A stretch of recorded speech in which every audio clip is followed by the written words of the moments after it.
Good evening. Tonight, I'm going to tell you another strange and unusual story of the unexplainable which lies behind the veil. Our story tonight concerns the dark and violent circumstances surrounding one of the most famous criminals in history. George Durst was a normal citizen of his time, a man completely average in all respects. All respects but one. I knew it. Tucked away down at the bottom of the page. Mr. Walter Durst will give the last of his lectures on clairvoyance tonight at the Cumberland Hall. What? The advertisement. So discreet it's practically invisible. I thought it was quite tasteful. I wish you'd let me deal with that side of the business. You have no head for publicity. I had such an odd dream last night. Not black horses again. I couldn't stand another funeral. It was most frightening. I wish I knew what it meant. Good heavens, they've discovered petroleum in Cheshire. Judith, please listen to me. Walter, I am sorry. I didn't realize you were so upset. Last night, Judith, do you really believe I somehow have an ability to see into the future? Good heavens, dear, we know you do. I mean, some people are left-handed, others have perfect pitch. It's happened and you before, hasn't it? Time after time. The fire in the hotel at Bournemouth, the diphtheria epidemic. Walter, what is it? Judith, last night I saw murder done. Why must it happen to me? Why not to someone who understands these things? I don't want it. Now, Walter, don't be so foolish. We have to make a living, dear, and I'm not sure that you'll be very good at anything else. I was so frightened last night. Then why didn't you wake me? I was so sound asleep I didn't like to. Just after I went to sleep, a most odd feeling, as though something were trying to get inside my head, something pushing and probing, and then an odd sound like nothing I'd ever heard before, and then the picture, misty at first, the buildings all blurred, and then all at once it came quite clear. I was walking along a darkened alley in the East End. There was no sound. I could hear nothing but my own breathing. I wanted to save the woman, and at the same time I knew I couldn't stand to see what was happening.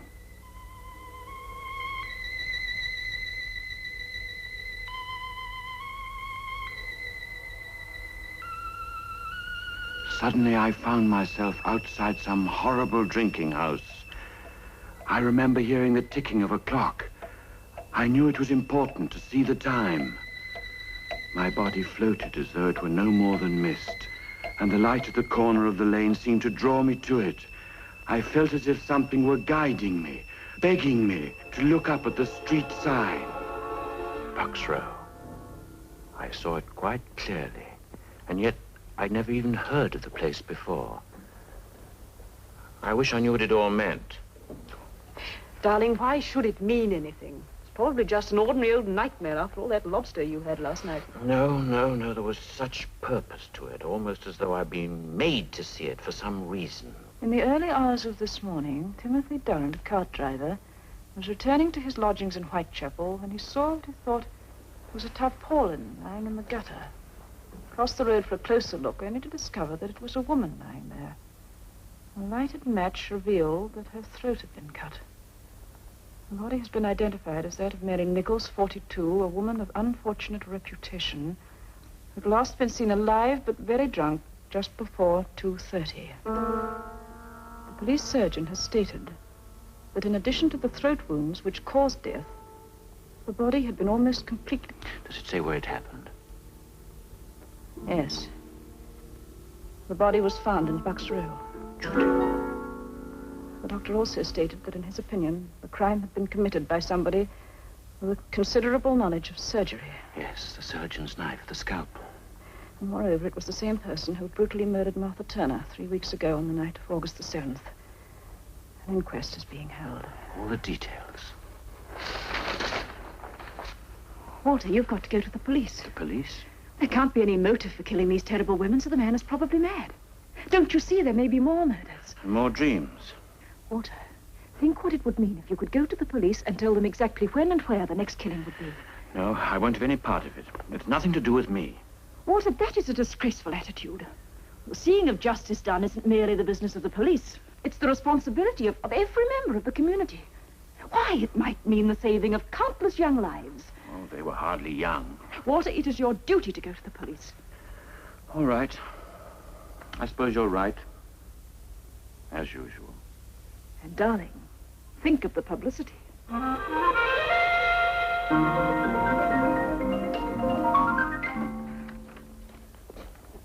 Yes, sir. Oh, good morning. I want to see someone about the Whitechapel murders. Oh, what connection? Well, it's rather a personal matter. I prefer to see whoever's in charge of the case. All right. A name, sir? Clairvoyant. Yes? You're new, aren't you? I beg your pardon? You haven't been in before. No. Well, Inspector McWilliams in charge of the case. I'll tell him you're here. That's if you don't mind waiting a while. I mean, all those people A have... lot of money, sir. Brought them all out today. Gypsy Jim, One-Arm Nell, and the old lady with the crystal ball. She can tell us the identity of Jack the Ripper for a mere £50. Jack the Ripper? Well, that's what the newspapers have tagged him. Oh, we have them all, sir, especially on a case like this. But, Constable, I assure you I didn't come here because of any reward. Last night in a dream, I saw the exact circumstances of the Bucks Row murder. Several hours before it occurred. The time, the place, everything. Now, sir, you look a nice, sensible sort of gent. You know, the wife had the same trouble. Wake me up in the middle of the night, she would, just to tell me about these here dreams, so I got her some stuff called slumber pills. Only a cheap medicine, you know, but efficacious. Very efficacious. Never had any more trouble with her since. Thank you, Constable. I assure you will have no more trouble with me either. Good morning. Emily, don't lag behind. I wish to see someone about Jack the Ripper. My little girl has some information I know will prove invaluable. Have a seat. It happened yesterday afternoon during my usual Tuesday seance. Emily was in rapport with Liati, her little Aztec friend, when suddenly there was a swirl of orange ectoplasm. A ghastly grinning face appeared. Charlatans! Charlatans! A city of millions, once teeming with life after dark, now becomes silent and deserted with the setting of the sun. Children are off the streets with the beginning of nightfall. Women go nowhere unless accompanied by their men. Doors are locked, windows boarded up. London becomes a city of panicking individuals, no man trusting his neighbor or friend. Newspapers demand in their boldest type the apprehension of this mad killer. The rewards mount. Every available police officer is on duty. Groups of men, self-appointed vigilante committees, hunt through dark streets and back alleys. But to no avail. The man they seek might well have been a ghost.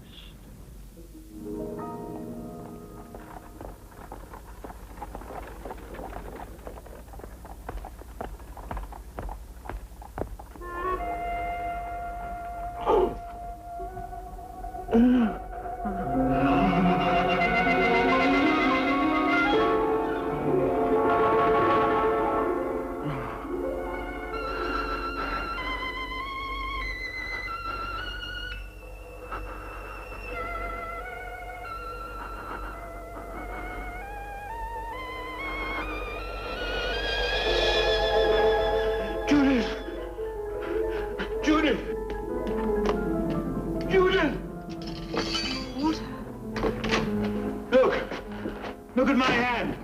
Look. It happened again. Quite suddenly.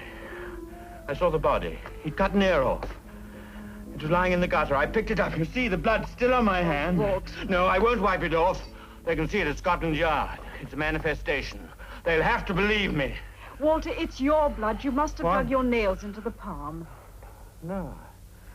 I saw it, though. There was a red flower in her dress.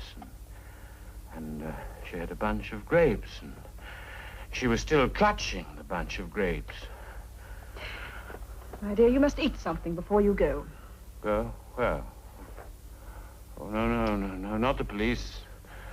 They'd only laugh at me again. Then we'll have our dinner and they can laugh at both of us if they want to. I'm coming with you this time.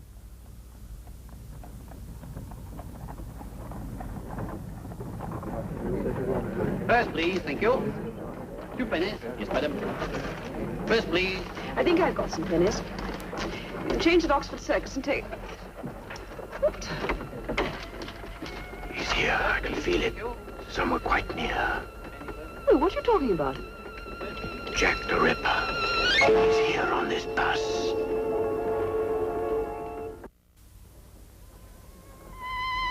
Jack the Ripper. He's here on this bus. Where? I don't know, but I can feel the vibrations. It's the same man, the man in the dream. Regent Spock. Walter, are you certain? Of course. Then we must do something. Try to find him.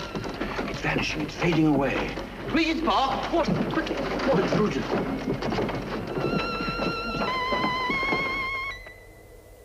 No, Judith. It's madness. It's too dangerous. There, going into the park.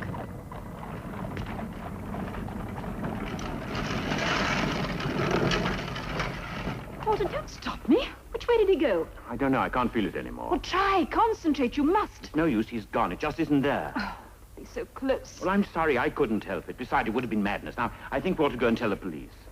Tell them what? Why, that Jack the Ripper's in the park. They might close the gates. Walter, sometimes I despair of you. Come on, we're going to Scotland Yard.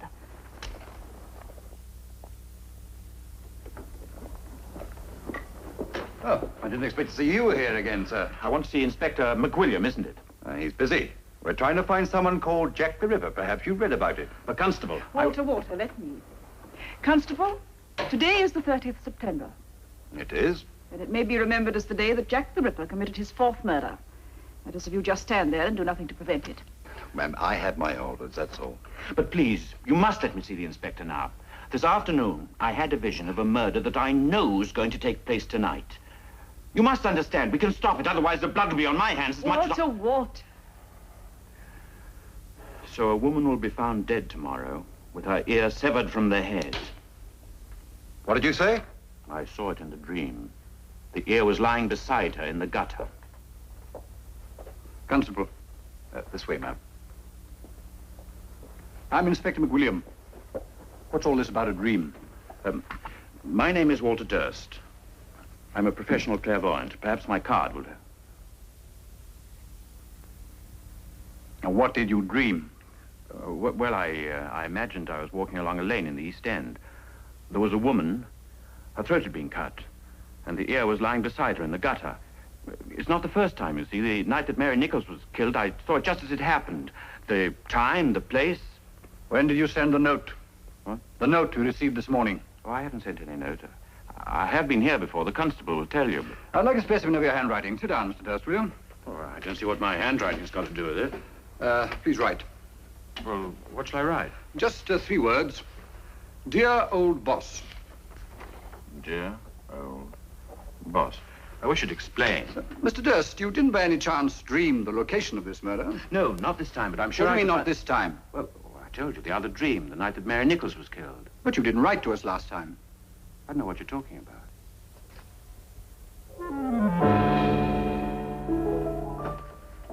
Then you must believe me, Inspector. I told you that I saw it. No one knew of this letter except the men in my office and the man who wrote the letter. Did you write this letter? No, I didn't write it. I didn't. Judith! Judith! You will be kept in custody until we can make further investigations in the morning. Please let me go. Don't you see what you're doing? Listen up. Come on. But the woman, I saw what he did to her. You couldn't tell it was a human face. You could save her. Perhaps I have. Please. Please let me help you. Aye, Constable. Well, then, God help you.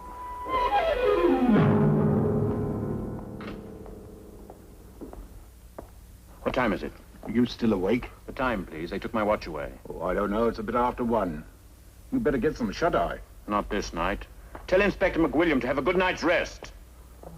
Tomorrow he may not sleep quite so easily.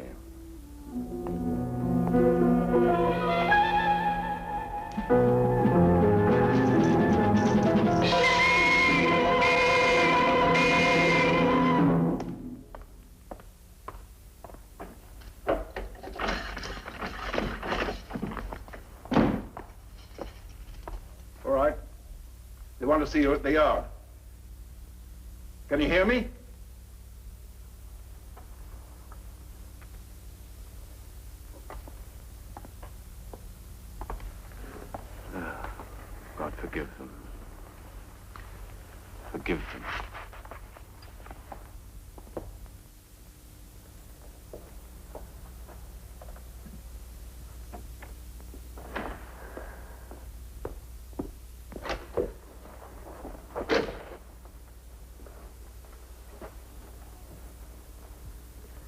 So it happened. And it was in your power to save that life. 2 lives. 2 women murdered within an hour. One in a yard at the back of Berners Street, the other in an archway off Mitre Square. Both of them hacked to pieces. You were right in every detail. Every man available was on duty in the East End last night. And every suspect we had was under lock and key. It's impossible. Yet it happened. It's impossible. But you knew. How? That's a question I've been asking myself all my life, Inspector. Perhaps the answer will come later. I trust, sir, that you will accept my apologies for what happened last night. Inspector, I owe you my supreme gratitude. This was no imprisonment. It was a release. Until last night, I've been afraid of this gift I have. Ashamed because I was not quite normal. My wife had to have my courage and my convictions for me. Now I know this power was given to me for a purpose. Respect must be paid to it, and to me. I wish to heaven I'd believed you last night. Should you dream again, of course I shall act immediately. We can act now. Walter, last night? No, this was no dream. But I can find Jack the Ripper. Probably tonight. This time I shan't even ask how. Every policeman in London is at your disposal. And that won't be necessary. Shall we meet at my house at 7 o'clock? At 7.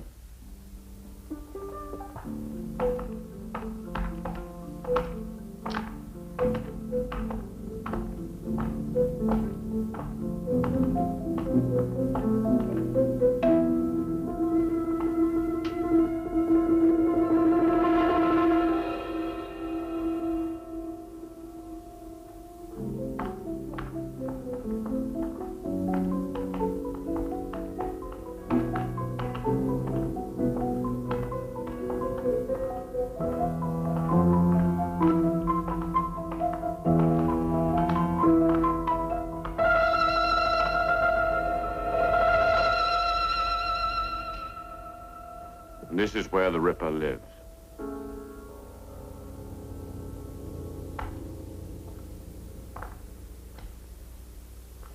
G.R. Willardon, FRCS. Do we knock? I don't know. I don't think we can wake them at this late hour. This is where he lives. It's incredible. A large house in Harley Street, FRCS. Fellow of the Royal College of Surgeons. Inspector, there's a dog lying at the foot of the stairs. Seems to be light on, sir.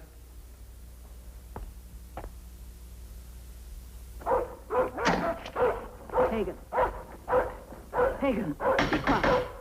Stop barking. Yes, what is it? We're from Scotland Yard. I'd like to speak to Mr. Willardon. Who is it? Mrs. Willardon? Yes?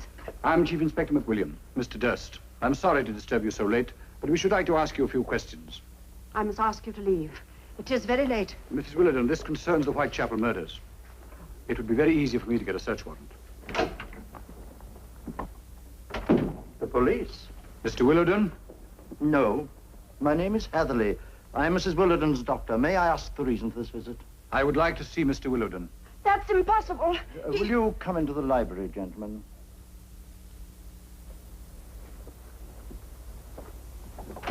All right, Constable.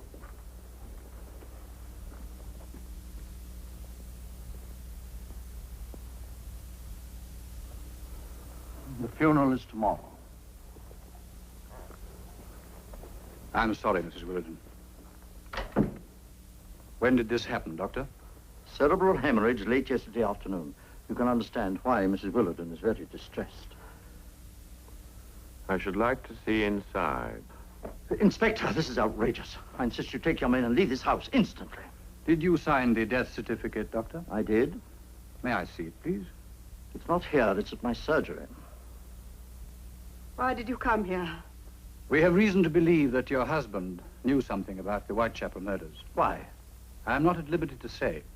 You think he's Jack the Ripper? Mrs. Willardon, I'm here to ask questions, not make accusations. Well, this is a strange... Did you notice anything unusual about your husband's behavior these last few weeks? Mr. Willardon has been ill I'm for some... talking to Mrs. Willardon. Will you please answer my question? You know, don't you? You know. Myra. Of course they know. Don't be such a fool. Why else would they have come here? They followed him. They saw the blood. Blood? Mrs. Willardon is hysterical, you understand? What blood? He was wearing his new coattails, wasn't he? I was standing on the stairs when he came in. The blood. All over his white waistcoat. Man, I beg you. It doesn't matter now. I don't want the secret any longer. Why didn't you tell the police? He was my husband. I loved him very much once. He was so gentle then. Seems quite a long time ago when he had to give up the practice. It was terrible seeing the change in him. I wonder what made him do those things. One day I heard Pagan screaming down here in the library. He wasn't allowed in here at all. When I came in, he was sitting just over there, biting at his paw. There was a hatpin right through it. He used to love the dog so much, too. And there were the bats. You know that he paid boys off the street to catch bats for him. They'd bring them in a bag to the back door. I saw once what he did with them. He dipped them in paraffin and lit them so that he could see the poor burning things go flapping round his head, and he'd clap his hands and laugh like a child. Then at night, he began to go out.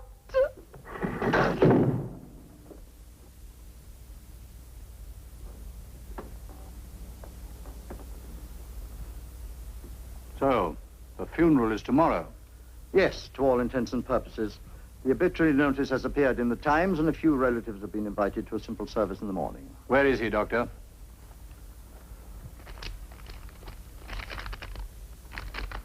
A certificate of insanity. Yes, Willardon was sent this morning to an insane asylum outside Edinburgh.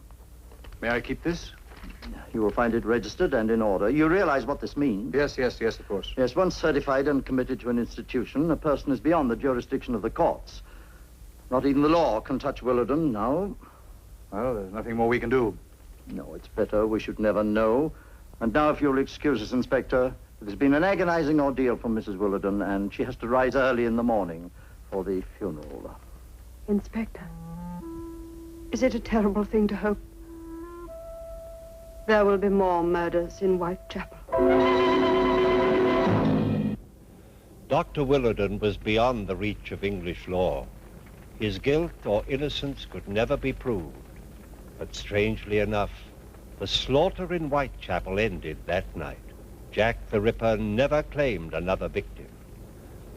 But what of Walter Durst? How does one explain his gift of precognition, his ability to foretell the future?